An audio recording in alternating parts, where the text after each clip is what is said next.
dark corner of your house? Let's shed some light on it.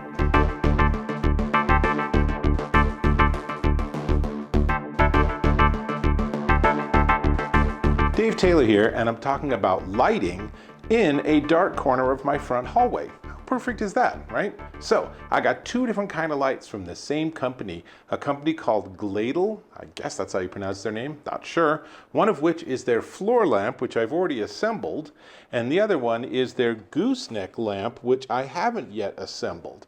It is actually fairly amazing to me that you can get a lamp that is this tall in a box that is this small. Somehow I expect a super long box, but nowadays they've figured out how to get everything to assemble on the user's end, and that's a little tricky.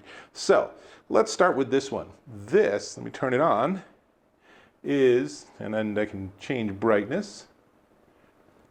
This is the GTLT09, and it is a floor lamp. As you can see, it has 5 levels of brightness, which is a little hard for you to see because everything else is well illuminated, but it is the equivalent of a 200-watt bulb when fully illuminated. It is LED, as is this one too, and it is a 3000 Kelvin temperature, so it's a warm orangey light rather than a sort of harsh blue light.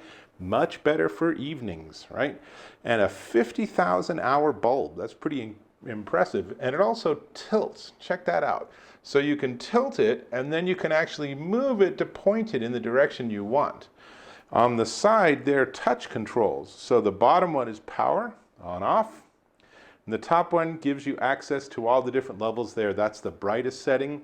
And they talk about this being smart plug compatible. What they mean by that is if I actually turned it off and then turned it on again, it will remember and it will go back to the last setting I had, which means I can just as easily have it plugged into a smart plug, and then I can say something like, hey Alex, I can't say the real word because there's too many devices listening, turn on floor lamp, and then boom, it would turn on to whatever setting I had left it at. That's pretty sweet. So it is 70 inches tall. It's really actually a tall light, which is part of the challenge with filming this video, right? So 70 inches tall, the base is 10 inches.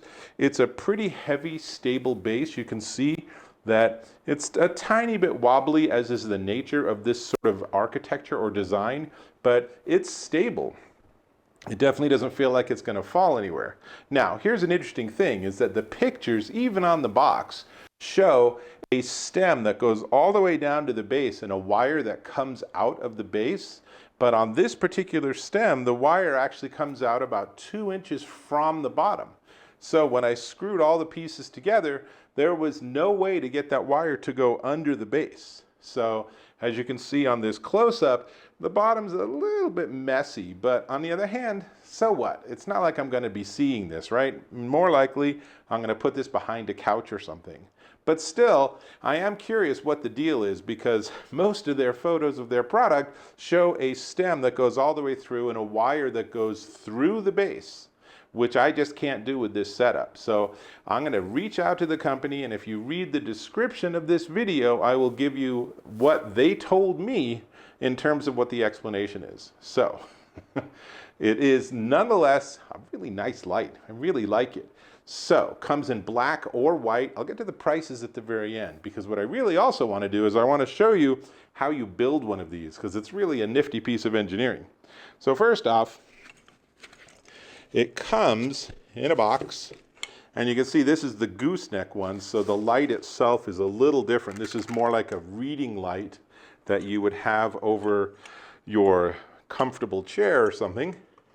And then you just sort of screw all the pieces together. It's pretty easy. So there's one, then there's two, and the finish, I just want to say, this is a painted metal.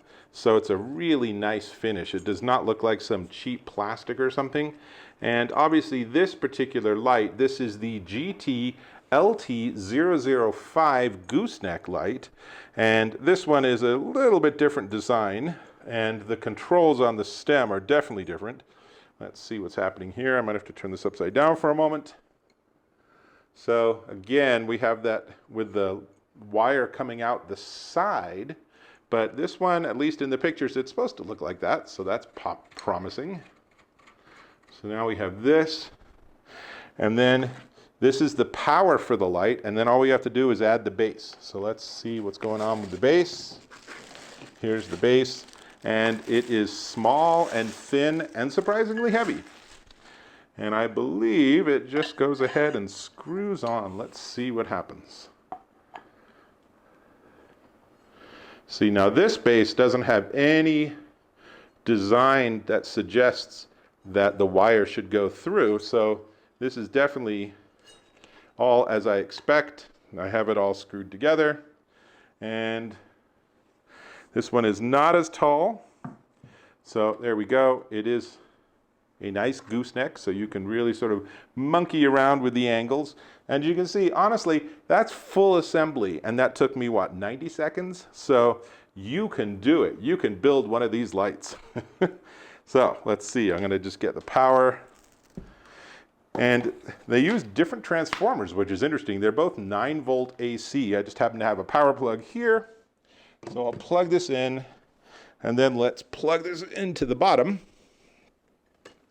And now we have all these controls on the stem. The top one is power, so let's turn it on. And let's see what's happening here. So we have power. We have 5 levels of brightness. I don't see anything happening. Demos. It's always like this. Oh, there we go. I think I was just pushing it wrong.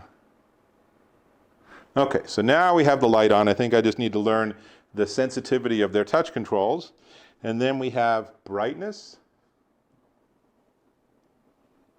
And then what's cool is not only does it have the 5 levels of brightness like this light, but it has temperature settings. So you can choose from 3,000 to 4,000 to, what's the third one, is 6,000 Kelvin. So as you can see, this is a very blue light. So this is great for daytime. And then if you're reading at night, change that to a warmer yellowy orange light, and that's less blue light, so it's less likely to interfere with your sleep patterns and everything. So really nice. Obviously you're going to have it angled like this or something, and that's this light. So feels like it might need a little bit of tightening, but 3 controls on the stem. The base does have the wire coming out before you hit the base. It is nice and stable. You're seeing it wobble because I did that, but now it's back to normal, and highly flexible, which is really nice. You can angle it just like you want. And those are the 2 lights. So Gladle has a floor lamp that gives you that tilt, which is nice, and it's much taller. And then they have this gooseneck reading lamp.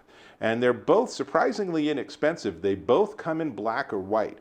Now, let me get to the prices, but before I get to the price, let me ask if you can subscribe to my channel.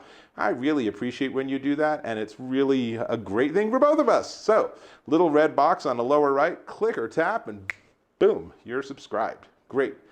Okay, this light, the floor lamp, is the Gladle GT-LT009, and it is $50.99 in black.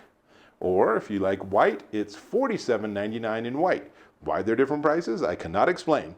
And then this is the GT-LT005 Gooseneck Reading Lamp. And this is in black or white, the same price, $44.99.